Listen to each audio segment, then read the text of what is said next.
Hi friends, welcome to our channel. ఈరోజు మనం 2020లో Hindi language లో రిలీజ్ అయినటువంటి ఒక crime mystery drama web series స్టోరీని డిస్కస్ చేద్దాం. అదే క్రిమినల్ జస్టిస్ సీజన్ 2. ఆల్రెడీ మనం ఈ వెబ్ సిరీస్ లోని సీజన్ 1 ని ఎక్స్ప్లెయిన్ చేయడం జరిగింది. ఆ వీడియో లింక్ ని కింద కామెంట్స్ లో మరియు డిస్క్రిప్షన్ లో ఇస్తాను, చూసేయండి.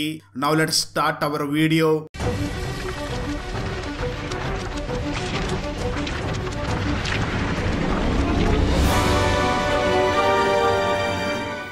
వీడియో స్టార్ట్ చేసే ముందు చిన్న రిక్వెస్ట్ ఫ్రెండ్స్, మనం రీసెంట్ గానే మరో 2 కొత్త ఛానల్స్ ని కూడా క్రియేట్ చేసి వాటిలో కూడా ఎక్స్ప్లెనేషన్ వీడియోస్ ని అప్లోడ్ చేస్తున్నాం. ఆ ఛానల్స్ లింక్స్ ని ఈ వీడియో డిస్క్రిప్షన్ లో మరియు కామెంట్స్ లో ఇవ్వడం జరిగింది. సో వాటిని కూడా సబ్స్క్రైబ్ చేసి కొత్త వీడియోస్ ని ఎంజాయ్ చేయండి. ఇంకా వీడియోని స్టార్ట్ చేద్దాం. ఓపెన్ చేస్తే ఒక ఫేమస్ లాయర్ అయినటువంటి విక్రమ్ చంద్ర ఒక దళిత వ్యక్తికి సంబంధించిన కేసుని కోర్టులో వాదిస్తూ జడ్జిని చూసి జాతి, మతం, పెద్ద చిన్న అని చెప్పి ఈ క్రిమినల్స్ అందరూ కలిసి నా క్లయింట్ ఫాదర్ ని ఎలా చంపారో అది మొత్తం జడ్జికి వివరించి వెంటనే జడ్జిని చూసి ఈ క్రిమినల్స్ కి ఎంత వీలైతే అంత పెద్ద శిక్షని విధించండి అని లాయర్ విక్రమ్ చంద్ర వాదిస్తాడు. ఈ కోర్టు సీన్ కి ఈ వెబ్ సిరీస్ లోని స్టోరీకి సంబంధం ఉండదు, కానీ కేవలం మీకు విక్రమ్ చంద్ర ఎంత పెద్ద లాయరో తెలియడం కోసమే ఈ సీన్ ని చెప్పాను. లాయర్ మందిరాకి లాయర్ విక్రమ్ చంద్ర తెలిసి ఉంటుంది. ఒకసారి వీళ్ళిద్దరూ కలుసుకుని ఉంటారు. సీజన్ 1 లో ఆదిత్య తరపున మందిర అసిస్టెంట్ అయినటువంటి నిఖత్ కేసును వాదించినందుకు మందిర నిఖత్ ని తన దగ్గర అసిస్టెంట్ జాబ్ లో నుంచి తీసేసి ఉంటుంది. అప్పుడు నిఖత్ జాబ్ కోసం విక్రమ్ చంద్ర దగ్గరికి వస్తుంది. దాంతో విక్రమ్ నిఖత్ ని చూసి ఒకసారి నేను మందిర గారితో పర్సనల్ గా మీ జాబ్ గురించి మాట్లాడతాను అని చెప్తాడు. విక్రమ్ చంద్ర పేరు అంతటా మంచి లాయర్ అని మారుమోగుతూ ఉంటుంది. అంతేకాదు విక్రమ్ చంద్ర ఒక గుడ్ లాయర్, ఒక గుడ్ ఫాదర్, అలాగే ఒక గుడ్ హస్బెండ్. తన వైఫ్ ని విక్రమ్ చంద్ర చాలా కేరింగ్ గా చూసుకుంటూ ఉంటాడు. విక్రమ్ వైఫ్ పేరు అనురాధ. అనురాధకి యాంగ్జైటీ, డిప్రెషన్ ప్రాబ్లమ్స్ ఉంటాయి. కొన్ని విషయాలను మనుషులు బయటకు చెప్పుకోలేక వాటిని తమ లోపలే ఫీల్ అవుతూ ఉంటారు. ఆ విషయాల మనిషి లోపలే విషం లాగా పాకి మనుషులను అనారోగ్యానికి గురి చేస్తాయి. అనురాధ తనకున్న ఆ హెల్త్ ఇష్యూకి డాక్టర్ మోక్ష దగ్గర ట్రీట్మెంట్ తీసుకుంటూ ఉంటుంది. అనురాధ ఏదో ఒక కారణం చేత ఒకరోజు డాక్టర్ మోక్ష దగ్గరికి వెళ్తుంది. ఆ తర్వాత ఇద్దరు కొంచెం సేపు మాట్లాడుకుంటారు. కొంత సమయం తర్వాత అనురాధ నేను అలా చేయకుండా ఉండాల్సింది అంటూ ఎందుకో భయపడుతూ తన హస్బెండ్ రాకముందే ఇంటికి వెళ్ళాలి అని ఇంటికి బయలుదేరుతుంది. అలా ఇంటికి వెళ్లేటప్పుడు దారి మధ్యలోనే అనురాధ కొన్ని గ్రోసరీస్ ని తీసుకోవడానికి ఒక షాపింగ్ మాల్ దగ్గరికి వెళ్తుంది. ఫైనల్ గా అనురాధ తన ఇంటికి రీచ్ అయ్యాక తన వాచ్ తన దగ్గర లేదు అని తెలుసుకుని భయపడి వెంటనే ముఖేష్ కి కాల్ చేసి మీ ఇంట్లో నా వాచ్ మర్చిపోయినట్లు ఉన్నాను, ఒకసారి వెతుకు అని చెప్తుంది. దానికి ముఖేష్ మాత్రం మా ఇంట్లో నీ వాచ్ ని మర్చిపోలేదు, నువ్వు కొంచెం కూల్ గా ఉండు అని చెప్తాడు. ఆ తర్వాత అనురాధ తన హ్యాండ్ బ్యాగ్ లో వాచ్ కోసం వెతుకుతుంది. అప్పుడు అనురాధకి వాచ్ దొరుకుతుంది. ఈ విషయాన్ని కొంచెం జాగ్రత్తగా గమనించండి, ఎందుకంటే ముందు జరగబోయేది చాలా ఇంపార్టెంట్. అది మీకు కొంచెం విచిత్రంగా అనిపించవచ్చు. ఫైనల్ గా ఆ రోజు రాత్రి అయ్యాక విక్రమ్ ఇంటికి వస్తాడు. అప్పుడు విక్రమ్ కి బాత్రూమ్ లో అనురాధ స్నానం చేస్తున్నట్లుగా శబ్దం వస్తుంది. అందువల్ల విక్రమ్ అనురాధ ఫోన్ ని చెక్ చేస్తాడు. అంటే పూర్తి రోజంతా అనురాధ ఎవరెవరితో ఫోన్ లో మాట్లాడిందో తెలుసుకోవడం కోసం అనురాధ కాల్స్ మొత్తం చెక్ చేస్తాడు. అయితే వారిలో అందరూ కూడా విక్రమ్ కి తెలిసిన వారే ఉంటారు, కానీ ఒక్క నెంబర్ మాత్రం నేమ్ సేవ్ చేయకుండా అలానే ఉంటుంది. అందువల్ల విక్రమ్ ఆ వ్యక్తి ఎవరో తెలుసుకోవడం కోసం విక్రమ్ ఆ నెంబర్ ని తన ఫోన్ లో క్వశ్చన్ మార్క్ తో సేవ్ చేసుకుంటాడు. అలాగే విక్రమ్ అనురాధ బట్టలను, తన ఇన్నర్ వేర్స్ ని, అలాగే అనురాధ యూస్ చేసిన ప్రొడక్ట్స్ ని, ఈవెన్ డ్రెస్సింగ్ టేబుల్ ని, అందులోని డ్రాయర్స్ ని అన్నిటినీ ఫొటోస్ తీస్తాడు. ఆఖరికి అనురాధ మెడిసిన్ ని వేసుకుందా లేదా అనే దాన్ని కూడా చెక్ చేస్తాడు. నిజంగా ఈ విషయం చాలా విచిత్రంగా అనిపించవచ్చు. విక్రమ్ అనురాధ డైలీ ఏం చేస్తుంది అని తనని అబ్జర్వ్ చేస్తూనే ఉంటాడు విక్రమ్. ఆ తర్వాత అనురాధ దారిలో ఒక షాపింగ్ మాల్ దగ్గరికి వెళ్లి ఇంటికి తిరిగి వచ్చింది అని తెలుసుకుని ఐస్ క్రీమ్ ని తీసుకువస్తా అనే సాకుతో విక్రమ్ కారు దగ్గరికి వెళ్తాడు. ఆ తర్వాత అనురాధ ఎన్ని కిలోమీటర్స్ డ్రైవ్ చేసిందో నోట్ చేసుకుంటాడు. విక్రమ్ అనురాధ గురించి A to Z అన్ని విషయాల్ని తెలుసుకుంటూ ఉంటాడు. అనురాధ ఆ రోజు మొత్తం 8 కిలోమీటర్స్ వరకు డ్రైవ్ చేసి ఉంటుంది. అది చూసిన విక్రమ్ అంటే ఆ షాపింగ్ మాల్ కే వెళ్ళిందేమో అని విక్రమ్ కూడా సేమ్ అదే షాపింగ్ మాల్ కి వెళ్తాడు. ఆ మాల్ లో పనిచేసే ఒక సేల్స్ మ్యాన్ విక్రమ్ ని చూసి అనురాధ ఇక్కడికి వచ్చింది అని చెప్తాడు. ఆ తర్వాత విక్రమ్ మళ్ళీ డ్రైవ్ చేసుకుంటూ ఇంటికి తిరిగి వస్తాడు. అయితే ఆ మాల్ నుంచి తన ఇంటికి తిరిగి రావడానికి కేవలం 4 కిలోమీటర్స్ మాత్రమే డిస్టెన్స్ ఉంటుంది. అయితే అనురాధ ఆ రోజు మొత్తం 8 కిలోమీటర్లు డ్రైవ్ చేసి ఉంటుంది. అంటే ఆ మిగిలిన 4 కిలోమీటర్లు అనురాధ ఎక్కడికి వెళ్ళిందో అని విక్రమ్ ఆలోచిస్తూ ఉంటాడు. అందుకే అనురాధ మీద కోపం తెచ్చుకుంటాడు. కానీ ఆ కోపాన్ని విక్రమ్ తన కూతురు ముందు అస్సలు చూపించడు. విక్రమ్ అనురాధల కూతురు పేరు రియా. రియా అలాగే మోక్ష్ కూతురు రిధి ఇద్దరు మంచి ఫ్రెండ్స్ గా ఉంటారు. విక్రమ్ ఇంటికి వచ్చేటప్పటికే రిధి రియా దగ్గరికి వచ్చి ఉంటుంది. ఆ తర్వాత విక్రమ్ రిధిని వదిలిపెట్టడానికి రిధి ఇంటికి వెళ్తాడు. అప్పుడే విక్రమ్ కి తన వైఫ్ మొబైల్లో ఉన్న అన్నోన్ నెంబర్ డాక్టర్ మోక్షాది అయి ఉంటుంది అని తనకి అనుమానం వస్తుంది. దాన్ని క్లియర్ చేసుకోవడానికి విక్రమ్ వెంటనే డాక్టర్ మోక్ష ఫోన్ నెంబర్ ని అడుగుతాడు. మోక్ష తన ఫోన్ నెంబర్ ని విక్రమ్ కి ఇస్తాడు. విక్రమ్ వెంటనే ఆ నెంబర్ కి డయల్ చేయగా తను ఇప్పుడు డయల్ చేసిన నెంబరు అలాగే తన వైఫ్ మొబైల్లో ఉన్న నెంబరు రెండు ఒకటే అని తెలుస్తుంది. అనురాధ డాక్టర్ మోక్షని కలవడానికి నా పర్మిషన్ లేకుండా వచ్చింది అని తన వైఫ్ మీద చాలా కోపంతో ఇంటికి బయలుదేరతాడు. కానీ విక్రమ్ తన కోపాన్ని తన కూతురు అయినటువంటి రియా ముందు అస్సలు చూపించడు. కానీ విక్రమ్ తన కోపాన్ని మొత్తాన్ని బెడ్రూమ్ లో అనురాధ దగ్గర చూపిస్తూ అనురాధకి ఇష్టం లేకపోయినా తనని సెక్సువల్ గా అబ్యూస్ చేసి వెంటనే అనురాధని చూసి బ్యాక్ సైడ్ వ్యాజిలిన్ రాసుకో చెప్తాడు. అనురాధ విక్రమ్ మాట విని వ్యాజిలిన్ తీసుకురావడానికి రూమ్ లోకి వెళ్లి అదే సమయంలో ఒక కత్తిని కూడా తీసుకుని వచ్చి బెడ్ కింద దాచిపెడుతుంది. కరెక్ట్ టైం వచ్చాక ఆ కత్తిని యూస్ చెయ్యాలి అనుకుంటుంది. కొంత సమయం తర్వాత వాళ్ళ బెడ్రూమ్ నుంచి శబ్దాలు రావడాన్ని విన్న రియా వాళ్ళ పేరెంట్స్ బెడ్రూమ్ దగ్గరికి వచ్చి చూస్తుంది. అప్పుడే అనురాధ విక్రమ్ ని కత్తితో పొడుస్తుంది. కానీ వాళ్ళ అమ్మ బయటికి వచ్చిన తర్వాత తన నైట్ గౌన్ కి బ్లడ్ అంటిన దాన్ని చూసిన తర్వాత కానీ రియాకి అర్థం కాదు. ఆ తర్వాత రియా లోపలికి వెళ్లి చూసి వెంటనే వాళ్ళ నానమ్మకి కాల్ చేసి చెప్తుంది. కొంత సమయానికే పోలీసులు అక్కడికి చేరుకుంటారు. ఏసీపీ రఘు విక్రమ్ ఇంటికి వచ్చిన తర్వాత ఆ మర్డర్ వెపన్ రియా చేతిలో ఉండడాన్ని చూస్తాడు. కానీ అనురాధ మర్డర్ చేశాక ఎక్కడికి వెళ్ళిందో తెలియదు. కానీ విక్రమ్ ని పోలీసులు హాస్పిటల్లో అడ్మిట్ చేసిన తర్వాత అనురాధ ఆ హాస్పిటల్ కి వచ్చి విక్రమ్ దగ్గరికి వెళ్లి ఐఎమ్ సారీ అని చెప్తుంది. అప్పుడు పోలీసులు అనురాధని అరెస్ట్ చేస్తారు. విక్రమ్ ఆపరేషన్ థియేటర్ లోకి వెళ్లే ముందు ఏసీపీ రఘును చూసి మోక్స్ అని చెప్తాడు. కానీ మోక్స్ అంటే ఏమిటో ఆ ఏసీపీకి అసలు అర్థం కాదు. ఈ కేసులో పోలీసులు అందరూ కూడా అనురాధ లాయర్ రావడానికంటే ముందే తన స్టేట్మెంట్ చెప్పాలని ఒత్తిడి చేస్తారు. అలాగే ఆ మర్డర్ తనే చేశాను అని ఒప్పుకోమని చెప్తారు. కానీ అనురాధ చాలా షాక్ లో ఉండడం వల్ల కొంచెం కూడా పోలీసులు అడిగే వాటికి సమాధానం ఇవ్వదు. ఆ పోలీస్ స్టేషన్ లో ఒక నీతి మాలిన పోలీస్ ఆఫీసర్ ఉంటాడు. అతని పేరు హర్ష్. అతను ఏం చేసైనా సరే లాయర్ వచ్చేదానికంటే ముందే అనురాధ స్టేట్మెంట్ ని తీసుకోవాలి అని ట్రై చేస్తాడు. అందువల్ల హర్ష్ అనురాధని చూసి ఈ కేసులో నీ కూతురి హస్తం కూడా ఉంది, మేము ఇప్పుడు తనని కూడా అరెస్ట్ చేస్తామని చెప్పి అనురాధ కూతురుని అనురాధ సెల్ దగ్గరికి తీసుకుని వచ్చి అనురాధని బ్లాక్ మెయిల్ చేస్తాడు. దాంతో అనురాధ పోలీసులు నిజంగానే తన కూతురుని అరెస్ట్ చేస్తున్నారేమో అని భయపడిపోయి ఆ పోలీస్ ఆఫీసర్ హర్ష్ ని చూసి నేనే నా హస్బెండ్ ని చంపాను అని తన స్టేట్మెంట్ ని ఇస్తుంది. ఆ తర్వాత ఆ కేసు ఓపెన్ అండ్ షట్ కేసుగా మారుతుంది. అంటే క్రిమినల్ ఎవరు, ఎందుకు చంపారు, మోటివ్ ఏమిటి అని ఎవరు ఆలోచించరు. కానీ ఏసీపీ రఘుకి అంత ఈజీగా ఈ కేసు తేలేది కాదు అని అనిపిస్తుంది. ఎందుకంటే ఏ లేడీ అయినా సరే తన సొంత హస్బెండ్ ని ఎందుకు చంపుకుంటుంది? ఒకవేళ చంపింది అంటే ఏదో ఒక బలమైన కారణం ఖచ్చితంగా ఉండి ఉంటుంది. ఎందుకంటే ఆ మర్డర్ చేసిన తర్వాత కూడా తను ఎక్కడికి పారిపోలేదు అని ఏసీపీ రఘుకి అనుమానం వస్తుంది. ఆ తర్వాత పోలీసులు అనురాధని మెడికల్ టెస్టులు చేయించడానికి పంపుతారు. అంటే తనకి రేప్ జరిగిందా లేదా తెలుసుకోవడం కోసం తనని మెడికల్ చెకప్ కోసం పంపుతారు. ఆ తర్వాత ఏసీపీ రఘు లాయర్ మాధవ్ మిశ్రాకి ఈ కేసు గురించి ఎక్స్ప్లెయిన్ చేస్తాడు. ఆ టైంలోనే మాధవ్ మిశ్రాకి పెళ్లి జరిగి ఉంటుంది. మాధవ్ మిశ్రా ఆ కేసు గురించి విన్న వెంటనే ఫస్ట్ నైట్ కూడా చేసుకోకుండా తను బట్టల్ని ప్యాక్ చేసుకుని తన కొత్త భార్యని వదిలేసి ముంబైకి వస్తాడు. ఆ కేసుని తనే వాదించాలి అనుకుని ముంబైకి వచ్చిన తర్వాత మాధవ్ మిశ్రా ఆ కేసు మీద పెట్టుకున్న ఆశలన్నీ ఆవిరైపోతాయి. ముందుగా మాధవ్ మిశ్రా పోలీస్ స్టేషన్ కి వెళ్తాడు. అప్పుడే ఈ కేసు ఒక ఓపెన్ షట్ కేసు అని తెలుస్తుంది.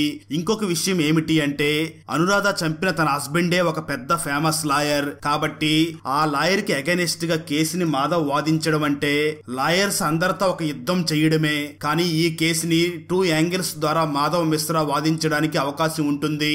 ఫస్ట్ రేప్ చేశాడు కాబట్టి దానికి అనుగుణంగా కేసుని వాదించవచ్చు. ఇంకొకటి సెల్ఫ్ డిఫెన్స్ కోసం అనురాధ తన భర్తని చంపింది అనే కారణంగా ఈ కేసుని వాదించే అవకాశం ఉంటుంది. కానీ ఈ కేసులో కూడా మాధవ్ మిశ్రా ఒంటరిగానే పోరాడుతూ ఉంటాడు. ఆ తర్వాత మాధవ్ తన క్లయింట్ గురించి తెలుసుకోవాల్సి ఉంటుంది. మరోపక్క అనురాధాని జైలుకి తీసుకుని వెళ్తారు. అప్పుడే మాధవ్ మిశ్రా అనురాధాని కలిసి కోర్టులో నీ స్టేట్మెంట్ తప్పు అని చెప్పు, ఎందుకంటే దానికి ఏ సాక్ష్యం లేదు అని చెప్తాడు. ఆ తర్వాత మాధవ్ అనురాధ నాన్నతో కూడా మాట్లాడతాడు.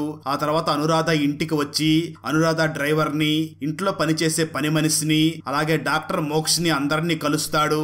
ఆ తర్వాత మాధవ్ అనురాధాని బెయిల్ ద్వారా విడిపించడానికి ఏమైనా క్లూస్ దొరుకుతాయేమో అని అడుగుతూ ఉంటాడు. మోక్ష్ కి అనురాధ గురించి అన్నీ తెలిసినా కూడా మాధవ్ అడిగినప్పుడు ఏమీ చెప్పడు. ఎందుకంటే ఏ డాక్టర్ అయినా కూడా తన పేషెంట్ గురించి ఎవరికి ఏమీ చెప్పరు. అది ఒక రకంగా తమ పేషెంట్ గురించి సీక్రెట్ ని మెయింటైన్ చేస్తారు. కానీ లాయర్ మాధవ్ మిశ్రాకి మాత్రం అనురాధ డిప్రెషన్ లో ఉండేది అనే విషయం తెలుస్తుంది. ఆ తర్వాత అనురాధాని కోర్టు హీరింగ్ కి తీసుకుని వస్తారు. అప్పుడు హర్ష్ అనే పోలీస్ ఆఫీసర్ అనురాధాని బలవంతంగా నింద మొత్తం నీ మీదే వేసుకో, నువ్వే చేశావని ఒప్పుకో, ఒకవేళ నింద మొత్తం నీ మీద వేసుకుంటే నేను నువ్వు నీ కూతురు కలిసేలాగా చేస్తాను, అలా కాదు అంటే నీకు జరిగినట్లుగానే నీ కూతురు కూడా జరుగుతుంది అని బ్లాక్ మెయిల్ చేసి ఒప్పుకోమని బెదిరిస్తాడు. కొంచెం సేపటి తర్వాత కోర్ట్ హీరింగ్ స్టార్ట్ అవుతుంది. పబ్లిక్ ప్రాసిక్యూటర్ అనురాధ ఒక ఖతర్నాక్ లేడీ, తన కూతురుకు కూడా హాని చేయవచ్చు, అందువల్ల అనురాధకి బెయిల్ ఇవ్వద్దు అని కోర్టులో వాదిస్తాడు. అప్పుడు లాయర్ మాధవ్, నా క్లయింట్ కి డిప్రెషన్ ప్రాబ్లం ఉంది, నా క్లయింట్ ఇదంతా స్పృహలో ఉండి చేయలేదు, నా క్లయింట్ స్టేట్మెంట్ ని కూడా లాయర్ లేకుండానే రికార్డ్ చేశారు, తనని చాలా బలవంతం పెట్టారు, అందువల్ల మీరు నా క్లయింట్ స్టేట్మెంట్ ని మీరు కన్సిడర్ చెయ్యొద్దు అని చెప్తాడు. దాంతో జడ్జి డైరెక్ట్ గా అనురాధని చూసి నువ్వు చెప్పిన స్టేట్మెంట్ నిజమే అని ఒప్పుకుంటున్నావా అని అడుగుతాడు. దానికి అనురాధ అవును నేను ఒప్పుకుంటున్నాను అని అంటుంది. ఎందుకంటే హర్ష్ అనే పోలీస్ ఆఫీసర్ చెప్పినట్లుగానే ఒప్పుకుంటే తన కూతురికి ఏమీ అవ్వదు అని అనురాధ ఆ పోలీస్ ఆఫీసర్ చెప్పినట్లుగానే ఒప్పుకుంటుంది. ఆ తర్వాత అనురాధ చెప్పిన స్టేట్మెంట్ ని ఆధారంగా చేసుకుని నేరం రుజువయ్యే వరకు తనని జ్యుడిషియల్ కస్టడీలో ఉంచుతారు. కోర్టు నుంచి తిరిగి వెళ్లేటప్పుడు అనురాధ ఆ పోలీస్ ఆఫీసర్ ని చూసి నా కూతుర్ని ఎప్పుడు నా దగ్గరకి తీసుకుని వస్తావు, నేను తనతో మాట్లాడాలి అని అంటుంది. కానీ అతను మాత్రం అసలు ఆమె ఎవరో తెలియదు అనే విధంగా బిహేవ్ చేస్తాడు. అది విన్న అనురాధ ఇంకా బాధపడుతుంది. ఆ తర్వాత అనురాధ మాధవ్ మిశ్రాని చూసి మళ్ళీ ఈ కేసుని కోర్టులో అపీల్ చేయవద్దు అని చెప్తుంది. ఎందుకంటే అనురాధకి ఇప్పుడు ఎవరి హెల్ప్ తీసుకునే ఇష్టం ఉండదు. కానీ లాయర్ మాధవ్ మిశ్రా ఇది తన వాటమి అనుకుని సైలెంట్ గా ఉండకుండా మాధవ్ మిశ్రా వెంటనే అనురాధని అడిగితే దేనికి ఆన్సర్ ఇవ్వడం లేదు అని నిఖత్ ని కలిసి ఒకసారి అనురాధతో మాట్లాడమని అడుగుతాడు. మాధవ్ మిశ్రా మరియు నిఖత్ ఇద్దరు మాట్లాడుకునేటప్పుడు ఒక లాయర్ వాళ్ళిద్దరిని ఫోటో తీస్తాడు. ఆ తర్వాత నిఖత్ బార్ కౌన్సిల్ లో జాబ్ ని అడగడానికి వెళ్ళినప్పుడు అందులో ఉన్న లాయర్స్ అందరికీ వ్యతిరేకంగా ఈ కేసుని వాదిస్తున్న మాధవ్ మిశ్రాకి నిఖత్ హెల్ప్ చేస్తుంది అని ఆ ఫోటోను చూపించి తనకి ఏ జాబ్ ఇవ్వరు. ఆ తర్వాత ఈ కేసుని దాదాపు 6 ఎపిసోడ్స్ వరకు లాగుతారు. అందులో మనకు 4 డిఫరెంట్ స్టోరీస్ ని చూపిస్తారు. మొదటిది నిఖత్ హుస్సేన్ స్టోరీ. నిఖత్ వాళ్ళ నాన్న నిఖత్ వాళ్ళ అమ్మని వదిలేసి వేరే అమ్మాయిని పెళ్లి చేసుకుని ఆమె దగ్గరే ఉంటాడు. కానీ నిఖత్ వాళ్ళ అమ్మ మాత్రం తన హస్బెండ్ వేరే పెళ్లి చేసుకున్నప్పటికీ తను చేసుకున్న తన భార్యతో పాటు ఇంట్లో ఉండడానికి ఒప్పుకుంటుంది. కానీ నిఖత్ కి అస్సలు ఇష్టం ఉండదు. అందువల్ల ఆ ఇంట్లో నిఖత్ అస్సలు ఉండలేక తన బట్టల్ని తీసుకుని ఇంట్లో నుంచి వెళ్లిపోతుంది. రెండవది మాధవ్ మిశ్రా స్టోరీ. మాధవ్ మిశ్రాకి కొత్తగా పెళ్ళై ఉంటుంది కదా, కానీ ఈ కేసు కారణంగా తన భార్యని గ్రామంలోనే వదిలిపెట్టి ముంబైకి వస్తాడు. కానీ మాధవ్ మిశ్రా భార్య మాధవ్ దగ్గరికి వస్తుంది. మాధవ్ ఈ కేసు కారణంగా తన వైఫ్ తో ఇంతవరకు ఫిజికల్ గా కలిసి ఉండడు. మూడవది police officer Harsha story. Harsh wife పేరు గౌరీ. ఇద్దరు ఒకే చోట పోలీస్ స్టేషన్ లో పనిచేస్తూ ఉంటారు. ఆ కేసుని వాళ్ళు ఏసీపీతో పాటు హ్యాండిల్ చేస్తూ ఉంటారు. హర్ష్ పోలీస్ స్టేషన్ లో తన భార్య గౌరీని సీనియర్ ఆఫీసర్ అనే పొగరుతో డామినేట్ చేస్తూ ఉంటాడు. మరోపక్క ఇంట్లో తన హస్బెండ్ గా గౌరీతో ఒక్కసారి కాకుండా చాలా సార్లు సెక్స్ చేస్తూ ఉంటాడు. గౌరీ ప్రెగ్నెంట్ అవ్వాలి అని గౌరీకి ఇష్టం లేకపోయినా తనతో బలవంతంగా ఇంటిమేట్ అవుతూ ఉంటాడు. గౌరీకి నిజంగానే పిల్లలు కావాలా లేదా అని తన అభిప్రాయాన్ని అస్సలు పట్టించుకోడు. అనురాధ కేసుకి సంబంధించి పోలీస్ ఆఫీసర్ హర్ష్ చాలా నిజాల్ని దాచిపెట్టి ఉంటాడు. నాలుగవ స్టోరీగా అనురాధ స్టోరీని చూపిస్తారు. అనురాధ ఆ జైల్లో చాలా డేంజరస్ అయినటువంటి లేడీ క్రిమినల్స్ తో పాటు కలిసి ఉండాల్సి వస్తుంది. ఒక లేడీ తన కోడలనే ద్వేషంతో బ్రతికి ఉండగానే కాల్చి చంపేసి ఉంటుంది. ఇంకొక లేడీ ప్రాపర్టీ కోసం తన సొంత నాన్ననే చంపేసి జైలుకి వచ్చి ఉంటుంది. అక్కడ ఉన్న వాళ్ళలో ఒక అమ్మాయి ఇన్నోసెంట్ అని చెప్పడానికి వీలు లేకుండా అక్కడ ఉన్న అందరూ కూడా పెద్ద క్రైమ్సే చేసి అక్కడికి వచ్చి ఉంటారు. మరోపక్క అనురాధ కూతుర్ని చైల్డ్ కేర్ వెల్ఫేర్ వాళ్ళు తీసుకుని వెళ్తారు. పోలీస్ ఆఫీసర్ హర్ష్ అనురాధ కూతురుని అనురాధకి అగెనెస్ట్ గా సాక్ష్యం చెప్పమని చాలా బలవంతం పెడతాడు. మరోపక్క విక్రమ్ కి బాగా తెలిసిన లాయర్ అయినటువంటి మందిరా కూడా అనురాధకి ఇంకా బాగా శిక్ష పడాలి అని ట్రై చేస్తుంది. అనురాధ ఎట్టి పరిస్థితుల్లో కూడా బయటకు రాకుండా ఉండేలాగా మందిరా మరియు హర్షాలు ట్రై చేస్తూ ఉంటారు. అనురాధని అసలేం జరిగింది అని అడిగితే ఏమీ చెప్పకుండా సైలెంట్ గా ఉంటుంది. తనకి ఈ కేసుని మళ్ళీ రీఓపెన్ చేసే ఇంట్రెస్ట్ కూడా ఉండదు. కానీ కేవలం అనురాధ తన కూతుర్ని నేను కలవాలి అని మాత్రమే రిక్వెస్ట్ చేస్తూ ఉంటుంది. అదే సమయంలో విక్రమ్ హాస్పిటల్లో ట్రీట్మెంట్ తీసుకుంటూ చనిపోతాడు. అప్పుడు అనురాధ కూతురు మా అమ్మ ఒక క్రిమినల్, నేను తనని కలవను అని చెప్తుంది. అలా ఆ కేసు నడుస్తూ ఉండగా మరొక ట్విస్ట్ రివీల్ అవుతుంది. అదేమిటి అంటే అనురాధ ప్రెగ్నెంట్ అనే విషయం తెలుస్తుంది. అందువల్ల ఆ కేసు హియరింగ్ ని అనురాధ డెలివరీ అయ్యే వరకు పోస్ట్ పోన్ చేస్తారు. టు బి హానెస్ట్ ఈ పూర్తి కేసు కేవలం 3 ఎపిసోడ్స్ లో క్లోజ్ అవుతుంది. అందువల్ల మనం కూడా ఈ స్టోరీని ఫాస్ట్ గా ఫార్వర్డ్ చేసి డైరెక్ట్ గా అనురాధ బిడ్డని డెలివరీ అయ్యే డేకి వెళ్ళిపోదాం. ఫైనల్ గా అనురాధ బిడ్డకి జన్మనిస్తుంది. ఆ బిడ్డ కస్టడీని కూడా విక్రమ్ వాళ్ళ అమ్మగారు తనకి ఇవ్వమని అడుగుతారు. అంటే లీగల్ గా అనురాధ నుంచి అన్ని లాగేసుకోవాలి అని అలా ప్లాన్ చేస్తారు. ఆ తర్వాత మాధవ్ మిశ్రా ఆ కేసుని మళ్ళీ రీఓపెన్ చేస్తాడు. ఇక్కడే ఒక భయంకరమైన ట్విస్ట్ రివీల్ అవుతుంది. అదేమిటి అంటే అనురాధ పుట్టిన ఆ బిడ్డ విక్రమ్ బిడ్డ కాదు, డాక్టర్ మోక్ష బిడ్డ అని తెలుస్తుంది. ఈ సంఘటన తర్వాత ఆ కేసు ఇంకా చాలా వీక్ అవుతుంది. ఎందుకంటే టోటల్ గా ఆ కేసు అనురాధ మరియు తన ప్రేమికుడైనటువంటి మోక్ష్ తో కలిసి విక్రమ్ ని చంపేసింది అనే యాంగిల్ కి మారిపోతుంది. ఈ విషయాన్ని ప్రూవ్ చేయడానికి చాలా సాక్ష్యాలే ఉంటాయి. అన్నిటికంటే పెద్ద సాక్ష్యం ఆ బిడ్డ డిఎన్ఏ డాక్టర్ మోక్ష్ డిఎన్ఏ తో మ్యాచ్ అవుతుంది. ఆ తర్వాత ఈ కేసుని ఇంకా బలహీనం చేయడానికి మీడియాలో అనురాధ క్యారెక్టర్ ని అసాసినేట్ చేయడం జరుగుతుంది. దానివల్ల అందరి మనసులో అనురాధ మీద కోపం, అసహ్యం పెరగాలి అని అలా చేస్తారు. మరోపక్క జైల్లో తినే ఫుడ్ లో ఏదో కలవడం వల్ల చాలా మంది అనారోగ్యానికి గురవుతారు. దానివల్ల అందరూ కూడా చాలా గొడవ పడతారు. ఆ నిందన కూడా అనురాధ మీదనే వేస్తారు. కానీ అప్పటికీ అసలు నిజం ఏమిటో తెలియదు. ఎందుకు అనురాధ విక్రమ్ ని చంపింది అనే నిజం తెలియదు. అందువల్ల ఈ నిజం బయటికి తెలియాలంటే కోర్టులో అనురాధ నాట్ గిల్టీ అని ప్లీడ్ చేయాల్సి ఉంటుంది. మాధవ్ మిశ్రా మరియు నిఖత్ చాలా ఫోర్స్ చేయడం వల్ల ఒప్పుకుంటుంది. ఆ తర్వాత కోర్టు హియరింగ్ స్టార్ట్ అవుతుంది. ముందుగా పబ్లిక్ ప్రాసిక్యూటర్ ఆ అనురాధ కూతురు రియాని ఆ కోర్టులో సాక్షిగా హాజరుపరుస్తాడు. ఆ తర్వాత ఆ పబ్లిక్ ప్రాసిక్యూటర్ విక్రమ్ తన వైఫ్ ని చాలా కేరింగ్ గా చూసుకున్నప్పటికీ అనురాధ తన భర్తని చాలా దారుణంగా చంపేసింది అని ఆ పబ్లిక్ ప్రాసిక్యూటర్ చెప్తాడు. ఆ తర్వాత విక్రమ్ వాళ్ళ అమ్మ అనురాధ బిహేవియర్ గురించి, తన క్యారెక్టర్ గురించి అంతా నెగిటివ్ గా చెప్తుంది. ఆమె చెప్పే మాటల్లో సగం కూడా నిజం ఉండదు. కేసు మళ్ళీ వాయిదా పడుతుంది. అనురాధ ఎందుకు భయపడుతుందో తెలియదు. కానీ అనురాధ కనీసం తన లాయర్ కూడా నిజం చెప్పాలంటే చాలా ఆలోచిస్తూ ఉంటుంది. అందువల్ల లాయర్ మాధవ్ తన వంతు ప్రయత్నంగా అనురాధని బయటికి తీసుకురావడం కోసం తగిన సాక్ష్యాలను సేకరించడం మొదలు పెడతాడు.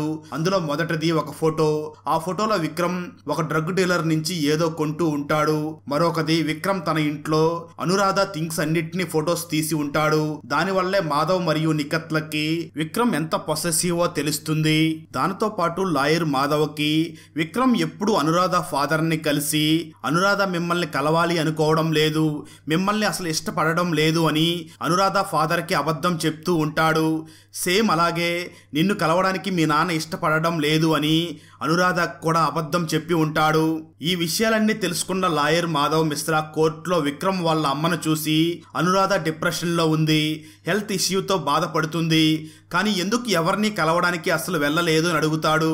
అప్పుడు విక్రమ్ వాళ్ళ అమ్మ అనురాధ కూడా ఇదంతా అసలు ఇష్టం ఉండదు, అందువల్లనే తను వాళ్ళ ఇంటికి వెళ్లకుండా ఉండేది అని చెప్తుంది. కానీ ఇక్కడ సర్ప్రైజింగ్ విషయం ఏమిటి అంటే అనురాధకి వాళ్ళ ఇంటికి వెళ్లడం, ఎవరినైనా కలవడం ఇష్టం లేదు అని విక్రమే స్వయంగా వాళ్ళ అమ్మకు కూడా అబద్ధం చెప్పి ఉంటాడు. అయితే ఏ రిలేటివ్స్ ని కలవకుండా ఉన్నందుకే అనురాధ డిప్రెషన్ లో ఉంది అని లాయర్ మాధవ్ కనిపిస్తుంది. కానీ దాన్ని నిరూపించాలంటే లాయర్ మాధవ్ మిశ్రాకి ఇంకా స్ట్రాంగ్ సాక్ష్యాలు కావాల్సి ఉంటుంది. అందువల్ల లాయర్ మాధవ్ వెంటనే ఏసీపీని కలిసి సీసీటీవీ ఫుటేజ్ లో కేస్ కి యూజ్ అయ్యే ఫుటేజ్ ఏదైనా దొరికితే ఇవ్వమని అడుగుతాడు. ఆ ఫుటేజ్ విషయం గురించి వినగానే పోలీస్ ఆఫీసర్ హర్ష్ చాలా భయపడతాడు. ఎందుకంటే హర్ష్ ఇంటెన్షనల్ గా కొన్ని సాక్ష్యాల్ని దాచి దాచిపెట్టి వాటిని డిస్ట్రాయ్ చేసి ఉంటాడు. దాంతో రఘు ఈ కేసుని గౌరీని అబ్జర్వ్ చేయమని అలాగే ఆ సీసీటీవీ ఫుటేజ్ ని ఇంకోసారి చెక్ చేయమని చెప్తాడు. అప్పుడే ఏసీపీ గౌరీని చూసి ఈ విషయాలన్నీ నువ్వు హర్షకి చెప్పవలసిన అవసరం లేదు, తనకి చెప్పొద్దు అని చెప్తాడు. ఎందుకంటే హర్ష్ మొదటి నుంచి ఈ కేసులో చాలా తేడాగా చేసి ఉంటాడు. దాన్ని ఏసీపీ రఘు గమనించి ఈ విషయాలన్నీ హర్షకి ఏమీ చెప్పొద్దు అని చెప్తాడు. ఆ తర్వాత పోలీసులకి ఆ రోజుకి సంబంధించిన సీసీటీవీ ఫుటేజ్ దొరుకుతుంది. ఆ రోజు రాత్రి అనురాధ తన హస్బెండ్ అయినటువంటి విక్రమ్ ని చంపి బయటికి వచ్చి డస్ట్ బిన్ లో ఏదో పడేస్తుంది. ఆ ఫుటేజ్ అంతా లాయర్ మాధవ్ చూశాక నిఖత్ ని అదేమిటో అనురాధని అడిగి తెలుసుకోమని చెప్తాడు. ఆ తర్వాత హీరింగ్ లో నిఖత్ చాలా సెన్సిటివ్ అయిన విషయాలను అనురాధ కూతురు రియాని అడిగి ఉంటుంది. డోర్ దగ్గర నిలబడి నువ్వేం చూశావు, నువ్వేమి విన్నావు అని రియాని నిఖత్ అడుగుతుంది. నిజం చెప్పు అని రియాని చాలా ఫోర్స్ చేసిన తర్వాత అప్పుడు రియా కుక్కలాగా పెట్టు అనే మాటని మా నాన్న మా అమ్మతో చెప్పడం విన్నాను అని రియా చెప్తుంది. ఆ తర్వాత నిఖత్ అంటే దాని అర్థం ఏమిటి అని అనురాధని అడుగుతుంది. అలాగే అనురాధని చూసి భయాన్ని వదిలేసి నిజం చెప్పు, అసలు నువ్వెందుకు విక్రమ్ ని చంపావో చెప్పు అంటూ నిఖత్ అనురాధని చాలా ఫోర్స్ చేస్తుంది. ఆ తర్వాత అనురాధ ఫైనల్ గా నిజం చెప్పడానికి ఒప్పుకుంటుంది. అనురాధ నిఖత్ ని చూసి విక్రమ్ నన్ను రోజు రేప్ చేసేవాడు, విక్రమ్ నన్ను రోజు యానల్ సెక్స్ చెయ్యాలి అని ఫోర్స్ చేసేవాడు. అలా చేయడం నాకు చాలా ఇబ్బందిగా ఉండేది. చాలా రోజులు ఆ టార్చర్ ని భరించి ఫైనల్ గా ఆ రోజు ఆ కత్తిని తీసుకుని వెళ్లి విక్రమ్ ని చంపాలి అనుకోలేదు. ఆ టార్చర్ ని భరించలేక నన్ను నేనే పొడుచుకుని చావాలి అనుకున్నాను. ఎందుకంటే అప్పుడైనా ఆ నొప్పి నుంచి తప్పించుకోవచ్చు అనుకున్నాను. కానీ అప్పుడే నా కడుపులో పెరుగుతున్న బిడ్డ గుర్తుకు వచ్చి నన్ను నేను పొడుచుకుని చంపుకోవాలి అనే ఆలోచనని మానుకున్నాను. అయితే ఆ బాధ నుంచి తప్పించుకోవడానికి వేరే దారి లేక నా హస్బెండ్ రూపంలో నన్ను రోజు టార్చర్ చేస్తున్న ఆ మానవ మృగాన్నే పొడి చేసి ఇంటి నుంచి బయటికి వచ్చి ఆ డస్ట్ బిన్ లో పెట్రోలియం జెల్లీని పడేశాను. దాన్ని యూస్ చేసి ఆ విక్రమ్ నన్ను డైలీ రేప్ చేసేవాడు అని నిఖత్ కి జరిగింది మొత్తం చెప్తుంది అనురాధ. అయితే అప్పటి వరకు సొసైటీలో అందరూ కూడా విక్రమ్ చాలా మంచివాడు అనే భావనలో ఉంటారు. ఎప్పుడైతే అనురాధ నిజాన్ని చెప్పిందో అప్పటి నుంచి విక్రమ్ ను చూసే ఉద్దేశం కూడా ప్రజల్లో మారుతుంది. ఎందుకంటే అనురాధ ఇన్ని సంవత్సరాలు భయపడి సిగ్గుపడి ఈ విషయాన్ని ఎవరికి చెప్పకుండా ఉంటుంది. కానీ ఆపోజిట్ లాయర్ అప్పటికి కూడా ఇదంతా ఒక స్టోరీ, 4 గోడల మధ్య ఏం జరిగిందో మనకి ఎలా తెలుస్తుంది, ఇదంతా అనురాధ చెప్తున్న స్టోరీ, విక్రమ్ తన స్టోరీని చెప్పడానికి లేడు కదా అని అంటాడు. ఆ తర్వాత నిఖత్ జడ్జిని చూసి ఆ విక్రమ్ సొసైటీలో ఎంత పెద్ద వ్యక్తి అయినా అయి ఉండవచ్చు, అతను మంచి ఫాదర్ అయి ఉండవచ్చు, లేదా మంచి ఫ్రెండ్ గానో లేదా మంచి సన్ గానో ఉండి ఉండవచ్చు. అంత మాత్రాన అతను ఖచ్చితంగా మంచి హస్బెండ్ అవుతాడు అనేది కరెక్ట్ గా చెప్పలేము అని తన క్లోజింగ్ స్టేట్మెంట్ ని ఇస్తుంది. ఇరువైపులా వాదనలో విన్న తర్వాత జడ్జ్ అనురాధ మీద 302 సెక్షన్ ని తీసేసి 304 సెక్షన్ కింద అనురాధకి కేవలం 2 years మాత్రమే జైలు శిక్షను విధిస్తుంది. కానీ అప్పటికే అనురాధ జైల్లో 10 నెలల జైలు జీవితాన్ని గడిపి ఉంటుంది. అందుకే ఇప్పుడు కేవలం 14 నెలల జైలు శిక్షను మాత్రమే విధిస్తుంది. అలా అనురాధకి న్యాయం జరుగుతుంది. ఎందుకంటే అంతకుముందు అనురాధకి 302 కింద యావజ్జీవ కారాగార శిక్షని విధించి ఉంటుంది. కానీ ఆ తర్వాత జడ్జి ఇరువైపులా వాదనలు విని అనురాధ శిక్షని 302 నుంచి 304 కి మారుస్తుంది. మరో పక్క నిఖత్ వాళ్ళ అమ్మ నిఖత్ వాళ్ళ నాన్నకి డివోర్స్ ఇవ్వాలి అనుకుని అదే విషయాన్ని డైరెక్ట్ గా నిఖత్ గా చెప్పి ఈ కేసును కూడా నువ్వే వాదించాలి అని చెప్తుంది. మరో పక్క పోలీస్ ఆఫీసర్ వైఫ్ అయినటువంటి గౌరీ కూడా తన హస్బెండ్ హర్ష్ కూడా తనతో జంతువులాగా ప్రవర్తిస్తున్నాడే తప్ప ప్రేమగా మెలగడం లేదు అని తన హస్బెండ్ కి దూరంగా ఉండాలి అనుకుంటుంది. అక్కడతో ఈ వెబ్ సిరీస్ లోని సెకండ్ సీజన్ కూడా కంప్లీట్ అవుతుంది. ఈ సిరీస్ కి సీజన్ 3 కూడా రిలీజ్ అయ్యింది. ఆ సీజన్ అయితే మంచి ట్విస్టులతో బాగుంటుంది. సో మీరు ఈ వీడియోకి ఇచ్చే లైక్స్ మరియు కామెంట్స్ ని బట్టి ఆ సీజన్ ని చెయ్యాలా వద్దా అని డిసైడ్ అవుతాను. సో 3వ సీజన్ కూడా కావాలి అంటే కామెంట్ చెయ్యండి. ఎక్కువ మంది అడిగితే అది కూడా చేస్తాను. ఫ్రెండ్స్, ఇలాంటి కాన్సెప్ట్ తోనే తమిళ్లో 2016లో మాలై నీరత్తు మైకం అనే ఒక మూవీ వచ్చింది. ఆ మూవీని కూడా ఎక్స్ప్లెనేషన్ చేసి మన ఛానల్లో అప్లోడ్ చేయడం జరిగింది. ఆ ఎక్స్ప్లెనేషన్ వీడియో లింక్ ని కింద కామెంట్స్ లో మరియు డిస్క్రిప్షన్ లో ఇస్తాను, చూసేయండి. అలాగే వీడియో నచ్చినట్లయితే లైక్ చేసి ఒక చిన్న కామెంట్ చేస్తే మాకు నెక్స్ట్ వీడియో చేయడానికి ఎంకరేజింగ్ గా ఉంటుంది. అలాగే ఛానల్ ని సబ్స్క్రైబ్ చేసి సపోర్ట్ చెయ్యండి. Thanks for watching. జై హింద్.